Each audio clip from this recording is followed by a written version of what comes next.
Rápidamente sobre el beneficio de libertad condicional, sus requisitos, presupuestos, y es muy importante la incorporación de la oralidad en este tipo de incidentes. El, el artículo 64 y siguientes del Código Penal regula el beneficio y nos establece en los artículos 65 cuáles son esos requisitos. El primer supuesto es que no ha sido condenatorias anteriores con delitos sancionados con penas mayores a 6 meses, y el otro es un dictamen de Instituto Nacional de Criminología. Prácticamente señala que un dictamen de buena conducta, nos dice un dictamen sobre la buena conducta, servicios prestados, ocupación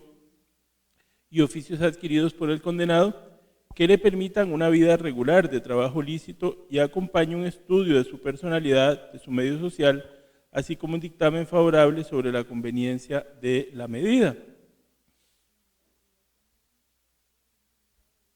Este dictamen, la Sala Constitucional ha señalado que no es un dictamen vinculante. Digamos, el dictamen podría no cumplir con todos los requerimientos que el 65 refiere, por ejemplo, una persona que no tenga una buena conducta o una buena conducta intachable. En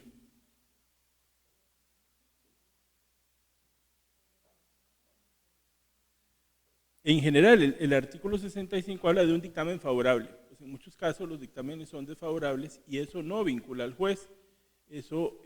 por ejemplo, en el caso de esta señora que les comentaba de desamparados, que se tramitó a través del recurso de queja, pero vía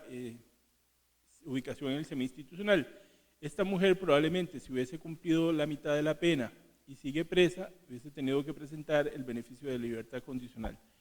Y en las circunstancias, probablemente el Instituto Nacional de Criminología hubiese emitido un dictamen desfavorable, aunque los estudios técnicos prácticamente avalen la desinstitucionalización. Pues en un caso como ese, igual que en el incidente de queja, finalmente se obliga al Instituto Nacional de Criminología a ubicar a través de una libertad condicional cuando los argumentos que el Instituto Nacional de Criminología expone para no recomendar una libertad condicional no son argumentos válidos, sino que se mantienen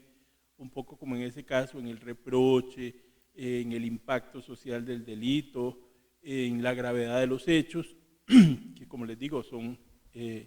argumentos no válidos, porque todos esos aspectos se toman en cuenta a la hora de determinar el monto de la pena y no pueden seguir perpetuamente invocándose para denegar beneficios, porque sería un segundo castigo, la denegatoria de beneficios. Entonces, en casos como esos, a pesar de que el Instituto Nacional de Criminología emita un dictamen desfavorable, el juez de ejecución puede apartarse de ese dictamen siempre que exponga los motivos y razones suficientes al efecto y otorgar la libertad condicional. Entonces, es un beneficio muy importante.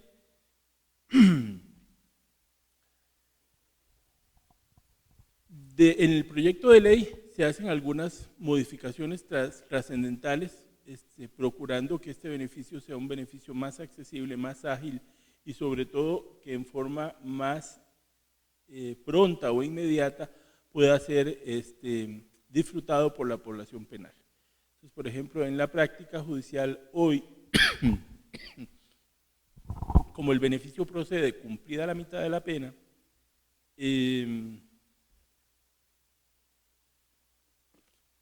hay que esperar a que se cumpla esa mitad para empezar a hacerse las gestiones, sino muchos juzgados señalan que la gestión es inoportuna, que no se ha cumplido con el tiempo. Entonces, hasta que se cumpla la mitad, se requieren los informes, los estudios y las valoraciones y se procede a realizar la audiencia para determinar la procedencia o no de esta posibilidad. En el proyecto de ley lo que se establece es que cuando se va a cumplir la mitad de la pena, en asuntos donde no hay antecedentes penales, la administración penitenciaria de oficio tenga identificados esos casos y con meses de anticipación formule los estudios técnicos correspondientes y de previo al cumplimiento de la pena, se los remita al juzgado para que una vez cumplida la pena, realice la audiencia correspondiente y tome su decisión.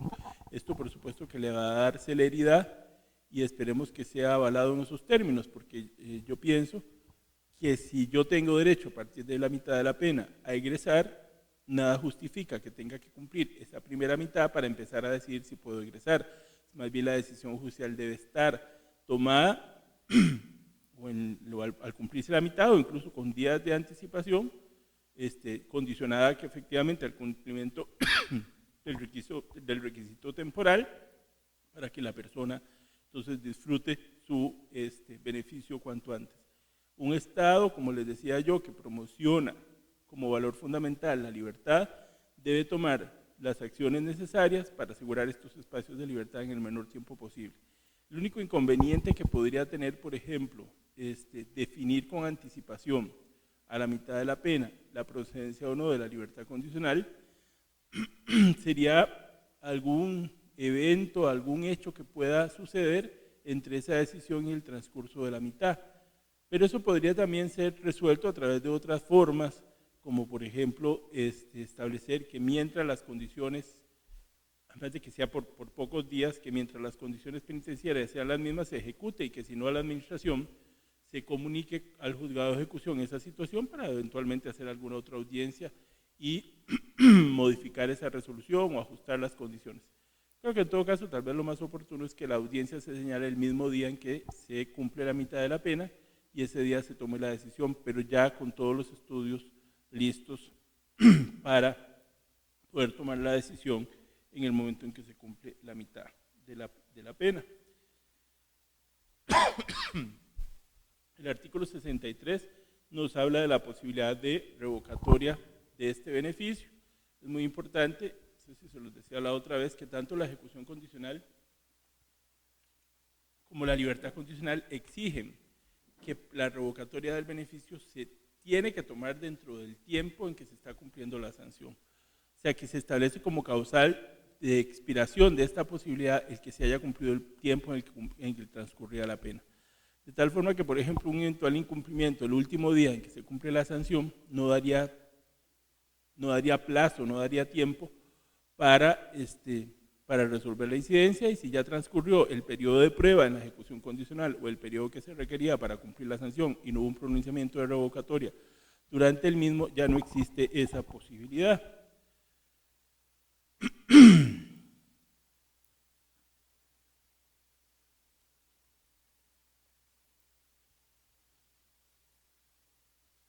Lo dice el artículo 68, dice: cuando la condena de ejecución condicional o la libertad condicional hayan sido revocadas, el beneficio deberá descontar parte de la pena que dejó de cumplir. Transcurrido el término de la condena de ejecución o del tanto por descontar, en el caso de la libertad condicional, sin que hayan sido revocadas, la pena quedará extinguida en su totalidad y no habrá posibilidad legal de declarar una revocatoria si ya venció el plazo al efecto. Lo dice expresamente el artículo 68. Vamos a pasar, hay otro tipo de incidentes que podrían ser relevantes o de interés. Si alguno de ustedes tiene alguna duda, por ejemplo, con relación a la conversión de penas, con relación a un aspecto donde digamos hay una gran debilidad en el control judicial, como es en la vigilancia del régimen sancionatorio, de sanciones disciplinarias, el incidente de enfermedad o ejecución diferida. Pues con mucho gusto, si vía correo electrónico ustedes tienen alguna duda, algo que siempre les ha generado interés o les ha generado dudas sobre cómo se resuelve, cuáles son los requisitos, pues yo con mucho gusto podría evacuarles a través del email o del correo electrónico lo que sea de su interés. Vamos a pasar a hablar de dos temas muy importantes que eran parte de esta unidad también, como es la situación de mujeres y prisión, y personas con discapacidad psicosocial y control judicial. El problema de las cárceles de mujeres es que el sistema penitenciario está diseñado para hombres. En prácticamente un 90% de la población penitenciaria es masculina y su diseño, desde la forma de cumplimiento de las penas hasta incluso la arquitectura penitenciaria, tiene una visión androcéntrica. Está hecha para resolver las necesidades y los requerimientos de la población masculina. Entonces yo creo que tenemos que romper con esta situación, porque en definitiva mujeres y hombres somos iguales, pero somos diferentes. Y en el cumplimiento de la pena, digamos, las necesidades de espacio, las necesidades de atención médica, las necesidades de capacitación son muy distintas si nos encontramos con un hombre o con una mujer. Y en eso, digamos, en los sistemas penitenciarios latinoamericanos tienen grandes falencias. Los criterios para ubicación, los criterios para egreso tienden a ser los mismos, y además que para la población femenina está demostrado digamos, en la doctrina, el reproche que se hace a un hombre y a una mujer desde la determinación de la pena es más grave cuando quien delinque es una mujer. Y en la ejecución y administración del castigo también se reprocha con mayor fuerza la situación de la mujer que comete delito que la situación del hombre. A la mujer se le tiende a reprochar que por cometer delitos se ha convertido en mala madre, que ahora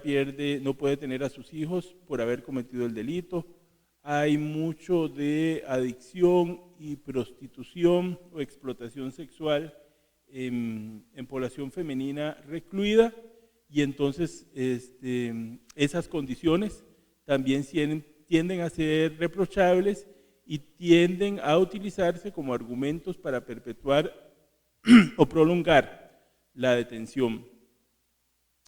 Entonces es curioso, por ejemplo, a la mujer que además a algunas se les castiga porque a través del delito no pueden cumplir sus funciones de madre. Entonces hay un reproche de que no fue buena madre porque delinquió, porque no valoró que al cometer delitos iba a quedar en abandono su grupo familiar. Pero también el sistema es tan perverso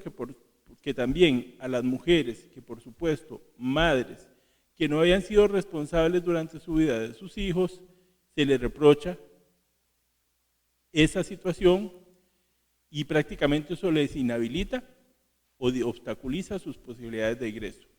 Hace poco resolví yo la libertad condicional de una muchachita que había sido agredida sexualmente desde los 6 años por su abuelito, por sus hermanos, que desde los 10 años era adicta, a los 11 se prostituía, a los 19 tenía 2 hijos, que nunca los crió, que siempre los fue y se los dejó a la abuelita, a su mamá, y ella seguía en su vida hasta que cae en prisión. Entonces, cuando cae en prisión, el argumento para no, bueno, y esta muchacha, producto de sus condiciones de vida y demás, era lesbiana. Entonces, fue muy interesante valorar su caso, porque dentro de los criterios para que no se otorgara la libertad condicional, se señalaba que ella no era buena madre, que no había aprendido su rol de madre y que lo tenía que aprender para recuperar al egreso a sus hijos. O sea, ¿por qué si esta muchacha nunca tuvo a sus hijos, nunca fue su responsabilidad, nunca estuvieron a su cargo, tiene que tenerlos a su cargo para habilitarle para un egreso? Y podría ser que sus hijos sigan viviendo con su abuelita, con quien además siempre han vivido, y ella desarrollar un proyecto de vida sin delinquir, que es lo que requiere la libertad condicional. Pero técnicamente, digamos, se hacía ese requerimiento. Al mismo tiempo, vean lo contradictorio y cómo las diferentes condiciones de vulnerabilidad y situaciones adversas se utilizan para castigar en mayor medida a estas personas que estén en estas condiciones. Por ejemplo, se refería la situación a que con los estudios no son integrales, los estudios, entonces ahí es donde uno encuentra un montón de contradicciones. Mientras psicología dice una cosa, orientación dice otra, trabajo social dice otra, muchas veces coinciden, pero por ejemplo en este caso se evidenciaba como los prejuicios, que todos tenemos prejuicios y que terminan incidiendo en las opciones de vida de otras personas cuando ocupamos ciertos cargos, pues de verdad que se manifiestan y tienen efectos. Entonces,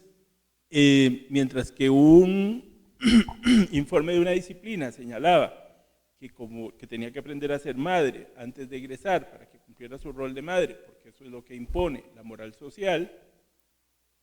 y entonces se habilitaba el egreso si retornaba para atender a sus hijos. O sea, se utiliza entonces la cárcel como un mecanismo para quien no ha sido buena madre, lo sea, se convierta en buena madre. Realmente ese es el sentido de la pena. Yo creo que no lo podemos cuestionar. Pareciera que más bien son los moralismos de los funcionarios penitenciarios los que le dan a la pena una connotación que no tiene. El interés de la libertad condicional y el interés de la pena no es que la persona se convierta en buena madre, es que la persona no delinca, que la persona se reinserte a la sociedad y sea capaz de desarrollar un proyecto de vida sin cometer delito. Pero al mismo tiempo,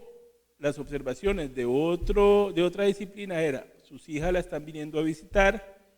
y como ella es lesbiana y estas niñas son adolescentes, se considera inoportuno que esta visita continúe porque el que las hijas visiten a su mamá lesbiana podría incidir en sus preferencias sexuales y en su determinación de su sexualidad. Una cuestión también me parece absurda porque una niña o un niño pueden tener un papá sexualmente diverso y eso no significa que va a optar por esa opción. Pero entonces vean cómo, mientras una disciplina señalaba que había que separar a sus hijas porque no era idóneo de esa mamá y que se estaba valorando la posibilidad de prohibir la visita de esas menores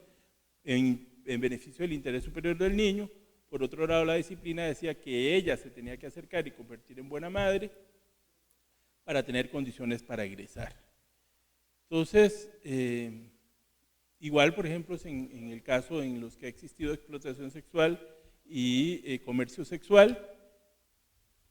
si es un oficio que no es un oficio ilegal, que no es prohibido porque a través de la prisión tiene que asegurarse que esa persona rompa con esos patrones y podría tener ese oficio, sería muy bueno que lo dejara porque tenga una vida digna, pero además es su decisión y el Estado tiene que respetar la autodeterminación de las personas. Lo importante es que esa persona no realice actividades ilícitas. Entonces, ¿por qué estos reproches? ¿Por qué estos moralismos? Para las mujeres, porque para los hombres no hay análisis de si fue buen padre o no buen padre, y entonces parece que los criterios son más rígidos cuando hablamos de las posibilidades de ingreso de población femenina. Y al mismo tiempo es completamente, digamos, contraproducente cuando vemos que la población femenina tiene unas condiciones de disciplina, de sumisión, por una cuestión cultural, digamos, es una población mucho más controlable y sin embargo la sometemos a las mismas condiciones de encierro y contención de una cárcel masculina, cuando la cárcel de mujeres podría ser una cárcel muy amplia, una cárcel con muchos jardines, una cárcel con muchos espacios, donde puede haber una mayor o buena convivencia, donde las mujeres pueden estar dedicadas a actividades al aire libre, pero no, las tenemos, y ustedes no sé cuántos conocen la cárcel del Buen Pastor, pero realmente es una cárcel bastante, por lo menos los ámbitos 3 y 4, bastante desagradable, con mucha contención, donde se percibe mucho la ansiedad y el ácido, como se dice. Al mismo tiempo, pero esto es común de cárceles de hombres y mujeres, personas con problemas de ansiedad y dependencia de drogas en unidades o centros penitenciarios donde no hay atención para ese problema. Entonces, eso también tiene que ser visualizado y resuelto. Las necesidades de un modelo punitivo respetuoso de condiciones de género y con soluciones distintas según la población que se atienda. No puede ser el mismo látigo, digámoslo entre comillas,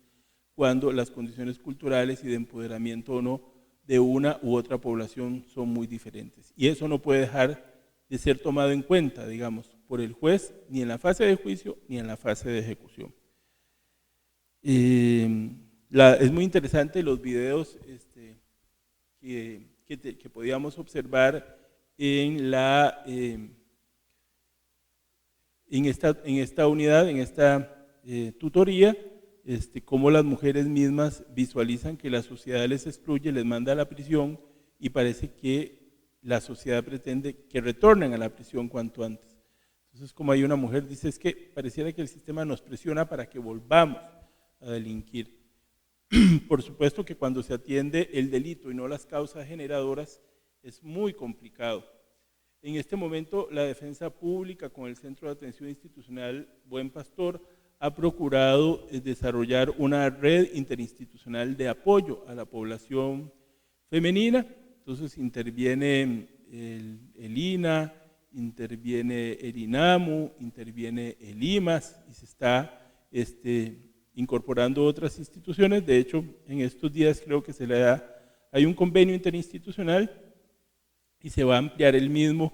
a la Cámara de Comercio y algunas entidades no gubernamentales que están, digamos, que han sido capacitadas y sensibilizadas, procurando que también desde la sociedad civil se brinde una mano y se den oportunidades para estas mujeres, porque cuando tienen que retornar a las mismas adversidades, cuando son responsables de su grupo familiar en las condiciones de pobreza extrema en que viven, pues desarrollar un proyecto de vida al margen del delito es muy complicado, es muy difícil y muchas vuelven a prisión. Un poco para que nos dé tiempo en relación al tema de medidas de seguridad y el cuadro comparativo con sanciones penales. Yo creo que las conclusiones a las que ustedes han podido llegar pues son contundentes. Las diferencias son muy grandes, la discriminación y el trato desigual es muy evidente. Las sanciones penales se imponen al amparo de criterios de culpabilidad y tiene que, digamos, demostrarse una responsabilidad de un grado de culpabilidad, pero además el castigo tiene un límite temporal. Las medidas de seguridad se resuelven y se imponen no por una culpabilidad, porque no hay reproche, sino que se imponen por situación de peligrosidad. Y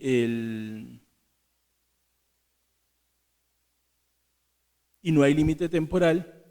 para el control judicial de estas personas, que pueden ser sometidas a espacios de contención y encierro tan o más graves o digamos que los que se impone a una persona en prisión. El Consejo Superior sacó una circular que trata de regular la situación de medidas de seguridad y, por ejemplo, esto no es parte de ejecución, pero es importante que lo tengamos en cuenta cuando hay dudas, digamos, sobre la discapacidad o no de una persona.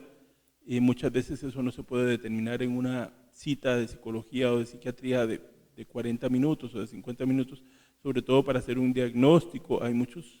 que podrían estar en procesos de manipulación, de simulación, y es muy importante muchas veces requerir una mayor observación o un mayor periodo de tiempo.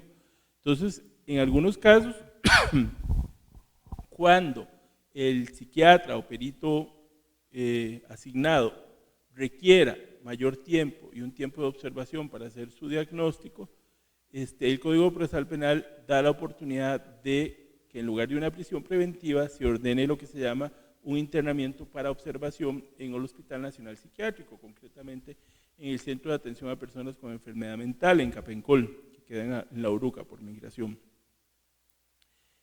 Es un periodo reducido a un mes, y en el momento en que se tengan los elementos suficientes, el perito puede emitir su dictamen.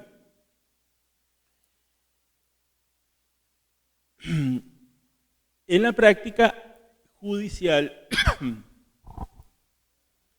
una vez que la defensa cuestionaba la capacidad de imputabilidad o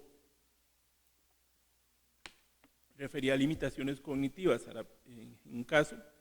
entonces en lugar de prisión preventiva, los juzgados penales lo que señalaban era que remitían a la persona al Hospital Nacional Psiquiátrico, sin una valoración pericial previa. Y entonces, sobre todo, y porque hay quienes generan procesos de simulación, eran internados porque entendían que era mejor ir a un hospital psiquiátrico que a una cárcel, y por supuesto que no tenían enfermedades mentales y sometían al resto de la población, que sí los tiene, a maltratos, a abusos. Entonces el hospital psiquiátrico tomó la decisión de que, como la ley establece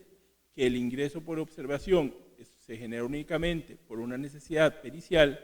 solamente cuando se haya valorado la situación y se haya determinado la necesidad de esa observación por un perito, se recibirían las personas para internamiento por observación. De tal forma que, como un requisito para el ingreso, estaba la valoración, el requerimiento pericial. Y sin esa valoración previa no se admite, de hecho no se admite el ingreso a Capencol. Esto ha obligado a las autoridades judiciales, por ejemplo, a asegurar servicios de atención en psicología y psiquiatría de 24 horas, incluidos todos los fines de semana, porque ¿qué pasaba con la persona que ingresaba al sistema un viernes al mediodía, un viernes en la tarde? No habían peritos sábados, domingos, y la persona quedaba recluida en celdas ordinarias hasta el lunes, que se le pudiera hacer una valoración para ver si el lunes, pues, mediodía o más tarde, ingresara a un centro. Y eso también era muy peligroso, porque realmente, si no se trataba de simulación, sino de personas realmente con una condición diferenciada importante, tener a estas personas ubicadas con el resto de la población le generaba también problemas y condiciones de vulnerabilidad y riesgo para su vida y atención, su vida y su integridad física. Entonces, dichosamente, esto se ha resuelto. Al amparo de esta circular del Consejo Superior también, que un poco establece los procedimientos correspondientes para la imposición de una medida de seguridad, se establece también como un parámetro y una sugerencia al juzgador de que las medidas de seguridad no necesariamente son de tiempo indeterminado, y que más bien como parámetro temporal debería de considerarse el plazo de privación de libertad que esa persona, de no ser inimputable, tendría que descontar en prisión. Y cada vez más vemos medidas de seguridad sometidas a un plazo determinado. Esto es favorable para esta población, y no, a veces tal vez hay como una resistencia a esta, digamos, limitación temporal, porque la persona se puede preguntar, bueno, ¿y qué pasa cuando una persona cumple el periodo y sigue disfuncional, y sigue inestable, y sigue con una enfermedad mental descompensada? Pues estas personas, en esos supuestos, lo que se acaba es el control judicial, no el control de las autoridades de salud. Y esa persona puede ser internada en un hospital, incluso contra su fuerza. Hay procedimientos legales y mecanismos de informarse a los juzgados de familia, puede ser declarada en interdicción, pero si una persona está desfasada y constituye un peligro para terceros, esa persona no es egresada. Lo que se hace es el control judicial. El problema con estas personas es que muchas cometen el delito en su grupo familiar y son rechazadas por su grupo familiar. Y a la hora de valorar la posibilidad, como puede ser en cualquier momento, y por eso se les valora cada 6 meses, de su reinserción a la comunidad. Si no hay recursos de egreso, prácticamente esa medida de seguridad se convierte en un encierro perpetuo. Entonces, a partir de ahí se ha hecho esfuerzos por tutelar esta situación y se ha presionado al Consejo Nacional de Personas con Discapacidad, que ahora sale mucho en publicidad de Yo Soy Diferente, no sé si han visto ese anuncio, y ellos tienen unos programas de incorporación comunal, el programa de convivencia familiar, sí solamente para personas sin recursos económicos, personas en abandono, pobreza extrema, pero como les digo, un gran porcentaje de personas que llegan al Hospital Nacional Psiquiátrico, la unidad de Capencol, caben en estas condiciones. Y entonces se les ha ido incorporando algunos proyectos donde una familia en la comunidad los acoge, los recibe en su casa, se les da alimentación y se incorporan, porque lo contrario sería vivir eternamente encerrados. Y esto no lo permiten las nuevas convenciones internacionales en la materia, y me parece muy importante, digamos, el uso de estos recursos para asegurar la reincorporación de estas personas. Si ustedes tuvieran, hay unas compañeras que hicieron el trabajo sobre el Centro de Atención a Personas con Enfermedad Mental en Conflicto con la Ley, es prácticamente una vieja bodega con unas condiciones de contención muy fuertes, y si hablamos en términos de ejercicio y acceso a derechos, hay una clara desventaja con la población penal, por ejemplo, en términos de tiene más visita, tiene más posibilidades de visita. Yo creo que esa es una de las pocas ventajas que tienen de la visita de sus familiares, porque es mucho más amplio. Pero, por ejemplo, un derecho tan fundamental como la visita íntima, en este momento en el Hospital Nacional Psiquiátrico no se contempla, y además no se entiende para los funcionarios, por lo menos del Hospital Nacional, no de Capencol, que han ido desarrollando, yo creo, algunas habilidades y conocimientos importantes para la mejor atención de esta población. Entonces, la población en un hospital, en ningún hospital nacional, por más que su periodo de detención, de internamiento sea muy prolongado, a nadie se le autoriza y no hay espacio, los hospitales nacionales no tienen espacios para visita íntima o conyugal, porque yo creo que incluso debería irse pensando en esa posibilidad frente a internamientos muy prolongados. Hay gente que está en hospitales 6, 7, 8, muchos meses, pero bueno, se supone que si está en un hospital también es porque está mal, y entonces pues el ejercicio de una actividad sexual o demás podría, digamos, no ser prudente o necesario. Pero cuando hablamos de el encierro de las personas y de encierros prolongados, prácticamente perpetuos, cercenar esta posibilidad, que no significa el que tengan una discapacidad psicosocial, el que sean asexuados. Por ejemplo, muchos más bien tienen una sexualidad muy activa y tienen que ser incluso medicados para controlarlos. Pero lo cierto es que las personas con discapacidad tienen todo el derecho a tener relaciones psicoafectivas, relaciones de pareja y una vida sexual normal como la tiene cualquier ser humano. Y en este momento se atropellan los derechos de esta población con limitaciones a acceso de derechos como ese, que creo que sobre todo en encierros muy prolongados más bien son oportunos. Muchas de las personas que están internadas en Capencol tienen relaciones de pareja, incluso muchos las encuentran estando ahí a través de los teléfonos y que se comunican y tienen su forma de tener contacto con terceras personas. Sin embargo, el Estado costarricense hoy les restringe y obstaculiza las posibilidades de desarrollar un proyecto de vida en pareja, de contraer matrimonio. Y esto lo reconoce como derechos que deben de asegurarse en la Convención sobre los Derechos de las Personas con Discapacidad. Yo creo que el Estado costarricense tiene que hacer un ajuste y asegurarse el efectivo cumplimiento del acceso de estos derechos a estas personas que no por estar en esta condición no tienen acceso a estos derechos. Entonces yo creo que es muy importante ser conscientes de la importancia de lo que significa la imposición de una medida de seguridad para una persona y que deben de hacerse esfuerzos por también asegurar que esas restricciones a la libertad que se imponen a través de, sobre todo, de internamientos hospitalarios como medidas de seguridad, deben de imponerse por el menor tiempo necesario y, igual que con la población privada de libertad, asegurar el acceso a sus derechos y asegurar el acceso a la libertad una vez que sea posible, en el menor tiempo. Con esto damos por concluida los temas. En estos días estaremos terminando de evaluar sus ensayos, sus participaciones en el foro, para que tengan su nota final. Ha sido un placer